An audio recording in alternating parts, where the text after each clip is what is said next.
Hi, I'm Kim Weeks with Weeks Well, and I'm so glad you came to my YouTube page because I'm going to teach you about Sarvangasana, which is shoulder stand. Sarva means whole or full, and Sarvangasana means whole pose, full body pose. So I have to tell you, I've been teaching yoga for 19 years. And I was shocked when I recently, like before COVID sometime, had a yoga teacher recently trained tell me that she had not learned how to teach shoulder stand in her teacher training. And as an Iyengar yoga teacher, I have to just give you a point counterpoint. We would not be able to teach Iyengar yoga. We would not be certified to do so if we couldn't teach you this whole body pose. It's also called the mother or the queen of all poses. And so if you're going to do yoga for exercise, it is all good.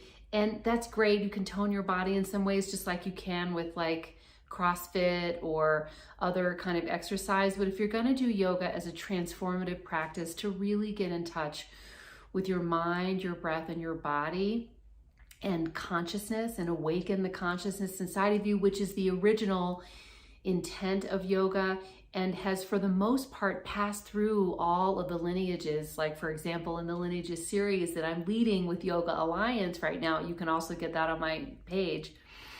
You need to know shoulder stand. You need how to do it, but you do need to know how to do it well, because shoulder stand means you're standing on your shoulders. And if you're standing on your shoulders, you're also going to be standing on your head. So I'm going to show you how to do it. So the way we teach it in Iyengar yoga is the way I'm going to show you right now. You need a blanket, you need some blankets, you need a strap, and you need the wall, okay? So the first thing you do, I recommend this because if you have a really hard head and it doesn't mind being on the floor, then you don't really need this sort of you can use a towel or anything, it doesn't really matter, but just something soft for the back of your head. The more important aspect of the pose is to have a blanket or two. I've worked with so many students over the years who, use different kinds of blankets or whatever. If you can get 2 or 3 like really fat beach towels, they will also work, but ideally they're all the same, okay? So do you see how I folded these blankets like this? And I've put the folded edge, not the rough edge, not the folded over edge, but the folded edge right there, okay? Now, you can see that I put this on my mat. So when you're doing yoga, pretty much I think ubiquitously we use yoga mats.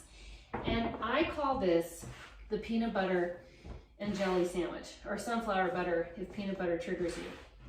You see? Because you have the mat underneath, you have 2 layers of blankets in between, and you have your thing on top, your peanut butter and jelly sandwich. So this is what it looks like. Now I want you also, so you can stop and like pause this video anytime you want, but you see how I'm relatively close to the wall? You may not even know like where I'm gonna put my body, but if you pause the video now and just create this, I'll pause for a second and you can just look and see that that's how you want to have your blanket set up. It's called a blanket setup, okay?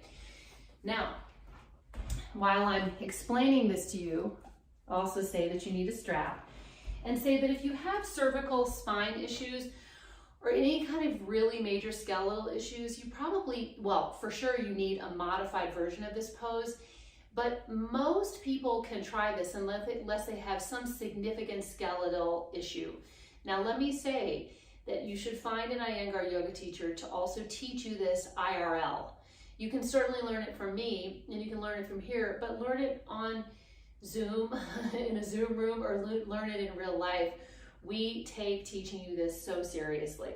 Okay, so here's the strap. Now, have the strap be shoulder width apart. So that means your strap, you put your arm through, and you see how my arms are basically shoulder width apart, okay? Like this. You can look in a mirror, you can look down, you can see.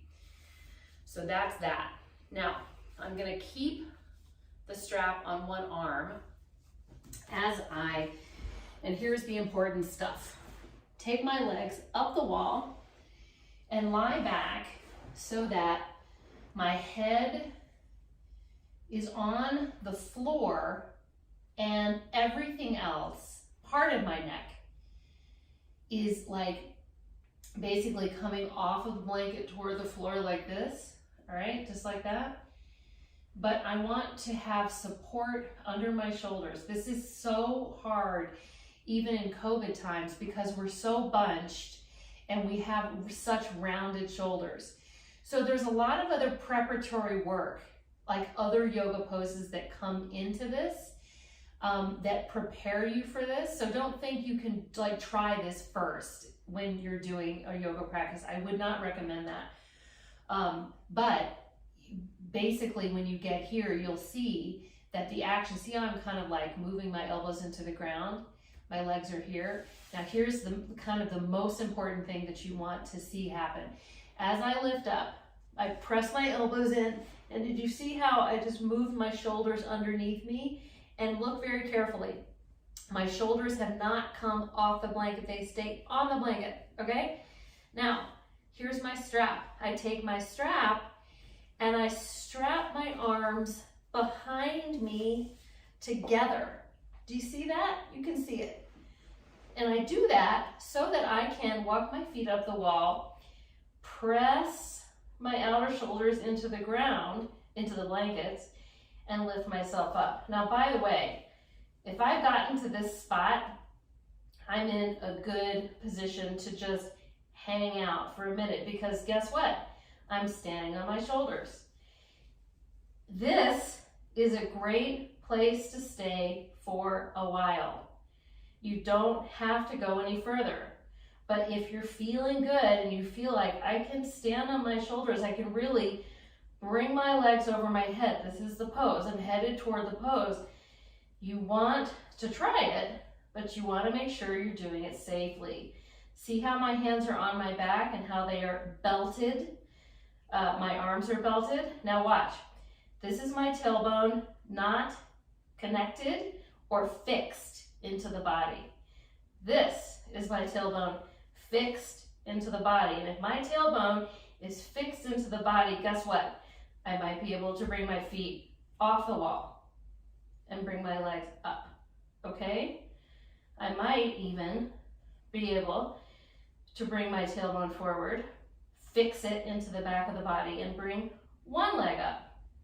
And just see how this feels, okay?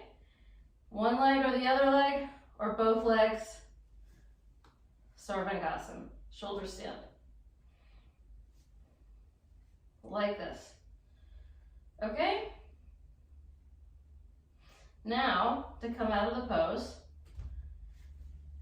take your strap off, slide it off, come down,